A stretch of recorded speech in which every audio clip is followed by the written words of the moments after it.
అది జీడిమెట్ industrial area ఉంది. Raghavendra nurseries and plantation వచ్చేసరికి నర్సాపూర్ నుంచి మెదకెళ్ళ రోడ్లో ఉంది. నా వ్యాపారం వచ్చేసరికి 1992లో స్టార్ట్ చేశాము. తర్వాత మా యొక్క ఉద్దేశం ఏంటంటే ఒక చెట్టుని కట్ చేస్తే 10 చెట్లు ప్రత్యక్షంగానే పరోక్షంగానే పెట్టించాలన్నమాట. అది పర్యావరణ పరిరక్షణ గురించి నేను స్టార్టింగ్ నేర్చుకుందనమాట. దానికి ఆ ఒక ఉద్దేశంతో మేము 2014లో నర్సరీ స్టార్ట్ చేసినాం. నర్సరీ స్టార్ట్ చేసిన తర్వాత ఏంటంటే పర్యావరణం గురించి అందరూ చెప్పడం జరుగుతుండే. ప్రత్యక్షంగా మేము ఇన్వాల్వ్ అయినా కనుక చాలా సంతోషంగా అనిపించింది.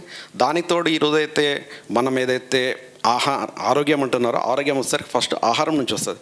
ఆహారం గురించి రావాలంటే ఆహారం గురించి మనం తినే ఆహారంలో పౌష్టిక విలువలు ఉండాలి. దాని గురించి ఏంటంటే భూమిని ఫస్ట్ సారవంతంగా చేసుకోవాలన్నటువంటి కాన్సెప్ట్లో చాలా నేను తీసుకొచ్చుకున్నాను.